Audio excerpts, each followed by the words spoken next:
Saludamos al profesor universitario, al doctor Tiberio Torres, experto en Derecho Tributario. Doctor Torres, muy buenos días.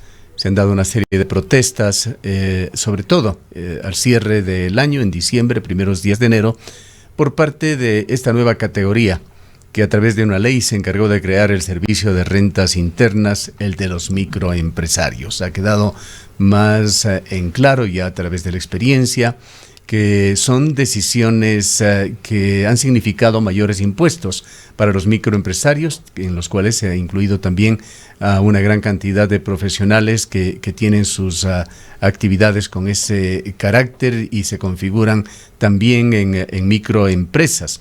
Un 2% de ingresos, un 2% de impuesto sobre todos sus ingresos es lo que se decidió. Por otra parte, y a esto trasladando lo que hemos escuchado analistas, aquellos microempresarios que sí tienen ingresos más altos podrían haberse visto favorecidos por esta medida. Muy importante conocer su balance sobre este tema que sigue generando polémica en el país y que el presidente de la República, presionado por la enorme cantidad de protestas que se han dado sobre este tema, decidió en forma tardía, como acabamos de señalar, postergar para el mes de noviembre de este año el pago del impuesto a la renta a los microempresarios que exhiban utilidades en sus balances.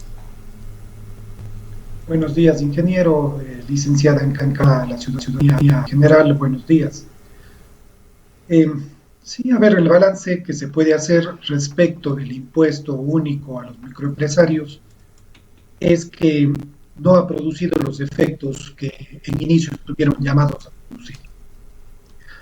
El esquema que se propuso cuando se estableció por primera vez este régimen es establecer una suerte de un régimen más favorable de pago de tributos para quienes están en la categoría de microempresarios. No obstante, la práctica, ya la aplicación del impuesto ha demostrado que más bien ha resultado ser bastante más gravoso para ciertas actividades en las cuales los márgenes de utilidad son extremadamente pequeños. Vemos en cualquier actividad en la cual, si bien puede haber un volumen importante de ventas y consecuentemente de ingresos, no obstante, los márgenes de utilidad que obtienen las personas que se dedican a estas actividades son reducidos. En esos casos, la aplicación del 2% de tarifa única de impuestos sobre el valor total de los ingresos ha demostrado que en la práctica estas personas terminan pagando más impuesto de lo que habitualmente venían pagando. Y lo que usted señalaba al final de su introducción es también cierto.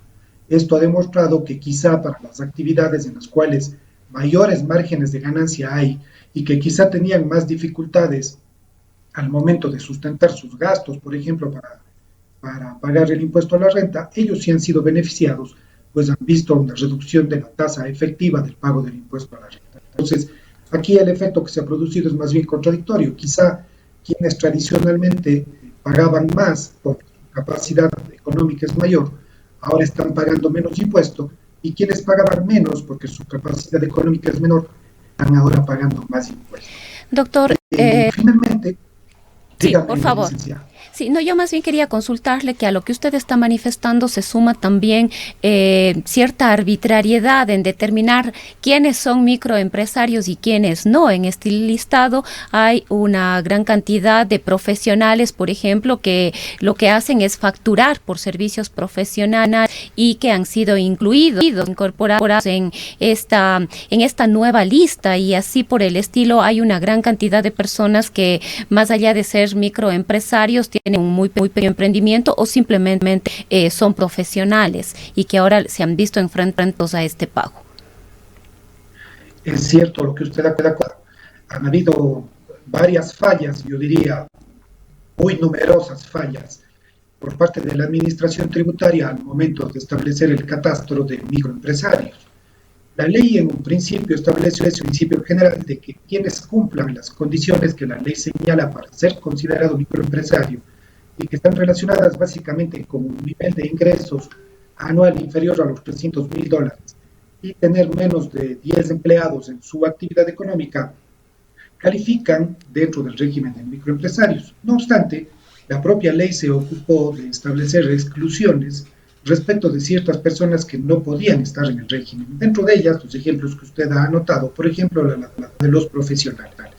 Sin embargo, uno puede revisar el catastro del Servicio de Rentas Internas y constatar que existen múltiples casos de profesionales puntualmente que hemos sido catastrados dentro del régimen de microempresas y que al momento del pago del impuesto vamos a ver cómo en algunos casos sí se ve afectada nuestra capacidad de pago del impuesto, puesto que terminaremos pagando una tasa impositiva efectivamente mayor a lo que comúnmente veníamos pagando y que es mayor a lo que deberíamos pagar en relación con las utilidades que obtenemos.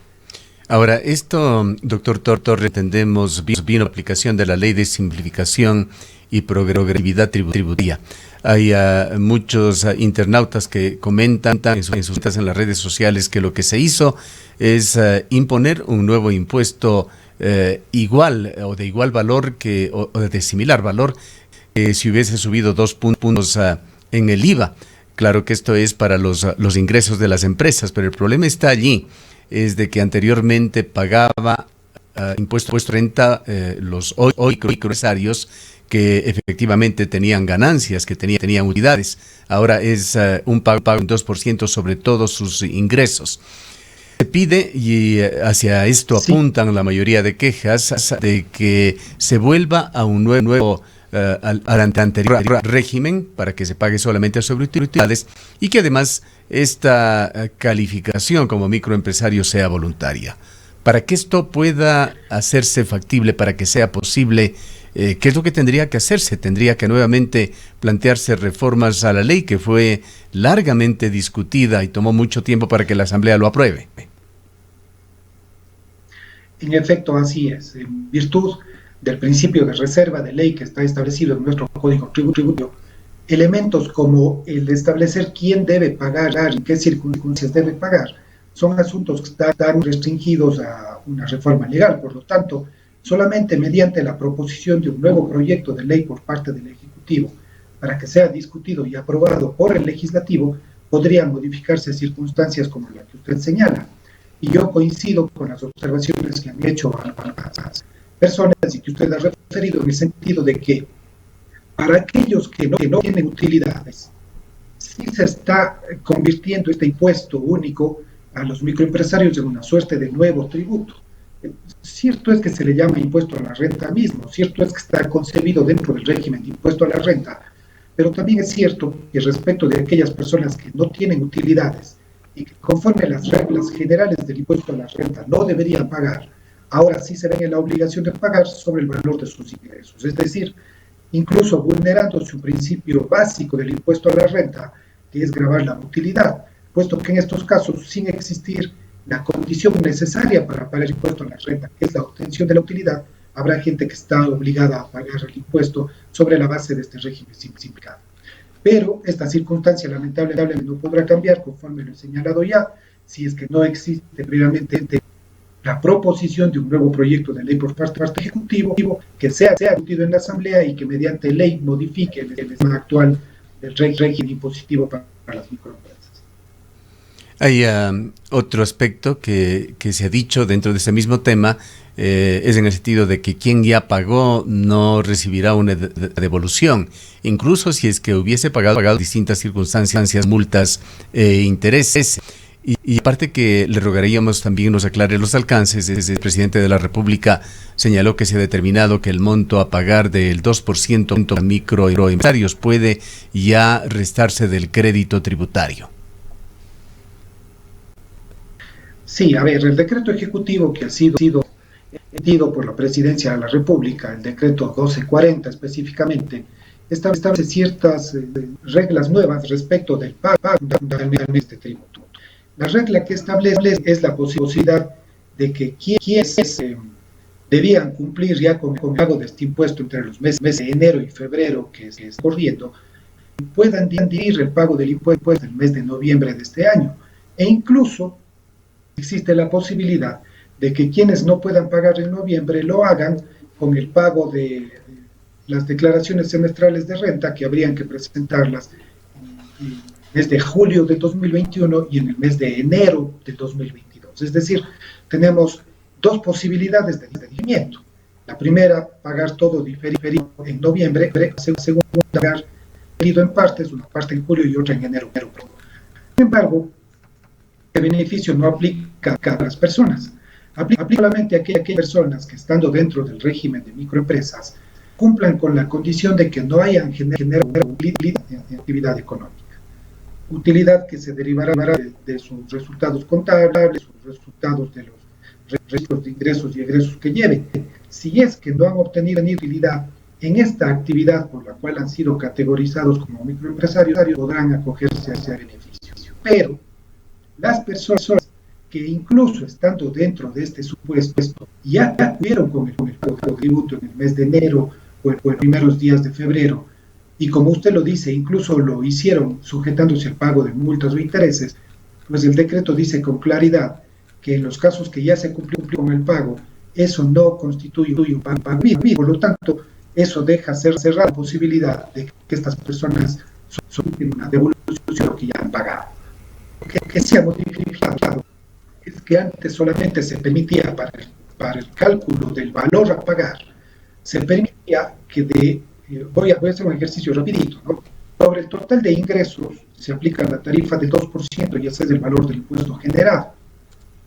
A ese valor se podía antes restar las retenciones de impuesto a la renta que habían sido efectuadas. Pero ahora en el decreto ejecutivo se dice que adicionalmente se podrá restar también el valor del crédito tributario de renta que una persona tenga, por ejemplo, por haber pagado en exceso o indebidamente en años anteriores y que venía arrastrando un crédito tributario. Esto con la intención de que el valor efectivo de pagar al final pueda reducirse en aquellos casos de personas que ya tienen prepagado el impuesto a través de las retenciones que le han efectuado o a través del crédito tributario que tiene a su favor. Para finalizar, doctor Torres, quisiéramos conocer su punto de vista sobre las distintas ofertas electorales que se han hecho, que son realmente un carnaval de ofertas, pero en aquellas que tienen que ver con el sistema tributario de Ecuador. Varios candidatos ofrecen bajar el 2% del IVA. Lucio Gutiérrez dice que incluso el 4% bajaría en una segunda etapa. Eliminar el impuesto a salida de divisas, bajar el impuesto a la renta. Se señala bien allí en otra medida, en otro sentido, de que se propondría por parte de algún candidato un 2% más de impuesto único o secuencial a grandes contribuyentes del país. ¿Qué tan factible es esto en la situación actual del fisco? Todo esto, todas estas propuestas. Mire, la situación actual del fisco sí establece una necesidad urgente de emprender reformas tributarias. No obstante, eso no abre la posibilidad de que los candidatos hagan este carnaval de ofertas, como bien usted ha señalado. Las ofertas que se deben realizar deben ser serias y sobre todo pensadas desde el punto de vista de que sean realizables en las condiciones actuales del país. En ese sentido, por ejemplo, ofertas de demagógicas como bajar, por ahí he escuchado incluso hasta 4 puntos del impuesto al valor agregado, resultan muy difícilmente realizables, dado el enorme problema que producirían fiscalmente al dejarse de percibir sus ingresos. Cierto es que puede pensarse en la posibilidad de reducirse el IVA, pero en una medida quizá menor, quizá un punto, quizá en el más extremo de los casos 2 puntos, pero siempre y cuando se tomen medidas adicionales que permitan de alguna manera compensar la pérdida de la recaudación que se sufriría por esa reforma. Por ejemplo, podríamos pensar en la posibilidad de una revisión del gasto tributario, es decir, una revisión de los beneficios o de las rebajas que están establecidas en otros tributos, como en el impuesto a la renta, por ejemplo.